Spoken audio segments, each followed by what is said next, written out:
la catégorie des voitures électriques, Louis-Philippe, c'est un peu difficile des fois d'établir un classement parce qu'il y a beaucoup de véhicules qui s'entrecroisent un peu dans des catégories, mais là on va partir sur les berlines électriques, histoire de vraiment faire les choses, les classer le mieux possible.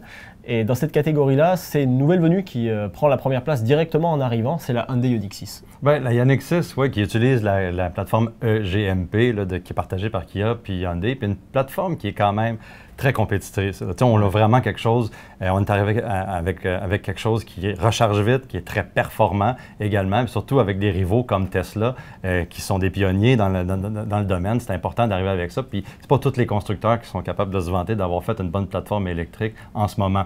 Un véhicule qui a un look très particulier, je pense que... C'est clivant, le monde aime ou déteste. La Ioniq 6, on adore ou on déteste, mais on a quand même été avec un coup de crayon qui était audacieux. Puis ça, j'apprécie vraiment ça de la marque chez Hyundai, surtout avec un véhicule électrique comme ça. Puis un véhicule électrique, justement, qui est performant, qui est le fun à conduire, puis qui devrait être fiable, puis dont lequel vous allez avoir du service pour également. Si vous en achetez un, vous allez avoir les concessions qui sont capables de s'occuper de vous. Puis c'est encore là, c'est pas quelque chose que chez tous les rivaux, on est capable de faire. Non, c'est vrai. C'est un véhicule aussi qui est confortable, qui est spacieux en arrière.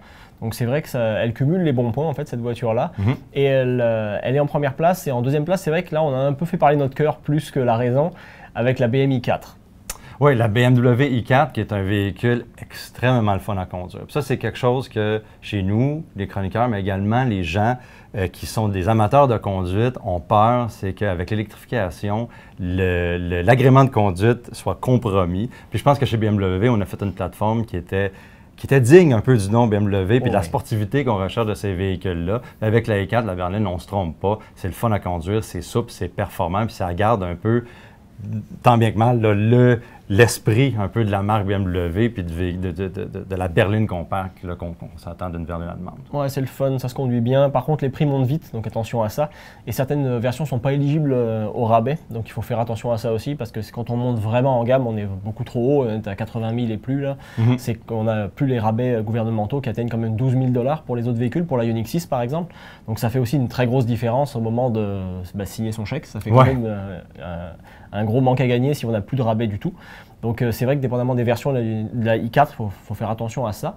Mais c'est sûr que pour ceux qui aiment conduire mais qui veulent rouler électrique, c'est le véhicule tout désigné pour ça.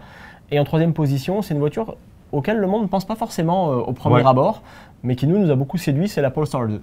Oui, chez Polestar, c'est une branche du constructeur suédois Volvo qui est en charge de faire les véhicules électriques. On utilise toutes sortes de technologies de sécurité, des technologies également de châssis, tout ça qui viennent de chez Volvo. Un véhicule qui est quand même très intéressant, qui est abordable aussi dans la version relative des choses, parce que c'est un véhicule qui est disponible avec un roue motrice arrière, puis un rouage intégral. Avant, c'était à traction, mais là, on passe avec les roues motrices arrière. Un véhicule qui a un style quand même qui se distingue. Un peu simple à l'intérieur comparativement, par exemple, à les rivales qu'on parle dans le palmarès, sauf que tout de même, le fun à conduire et puis très technologique. Épuré aussi. Puis, épuré comme Volvo, oui. Mais on aime ou on n'aime pas, encore une fois. Des fois, on trouve ça... Avec les boutons, il y en a peu de boutons physiques, on a un peu de misère à se retrouver parfois. Mais c'est vrai que nous, c'est un véhicule qui nous plaît beaucoup. Dernière chose importante, on n'a pas parlé de Tesla et on ne peut pas faire cette vidéo-là sans parler de Tesla. Évidemment. Il y a la nouvelle Highland en modèle 3 qui arrive là, pour 2024, très, très bientôt. On ne l'a pas conduite encore au moment où on fait cette vidéo, mais ça pourrait évidemment bouleverser le classement. Et si vous vous demandez si la Tesla vaut la peine, parce qu'on peut l'avoir d'un claquement de doigts, on peut l'avoir très, très vite, sa Tesla, c'est une voiture qui demeure extrêmement technologique, qui a une batterie qui conserve très bien sa charge, qui a le réseau de supercharger qui est le plus rapide et le plus facile à utiliser, parce qu'on n'a pas besoin de carte ou rien, on branche sa voiture, c'est fait, la connectivité elle est excellente. Donc du point de vue utilisateur, c'est quand même une voiture qui est facile à utiliser. Et c'est la plus simple des électriques, même si on veut rouler par exemple loin, si on veut aller aux États-Unis, c'est facile de faire les États-Unis, Canada, le réseau de recharge est le même, il n'y a pas d'autres cartes à acheter. Tout ça c'est très simple. Par contre, c'est une voiture qui a tout de même une qualité de fabrication inégale. Ça demeure un problème chez Tesla. Et aussi un service client où il y a certains clients qui vont avoir une réparation, d'autres pas.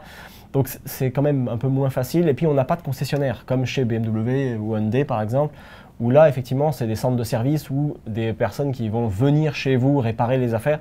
C'est pas tout à fait la même chose et ça peut aussi être un irritant pour des gens s'ils doivent attendre des pièces longtemps ou le service qui est parfois inégal.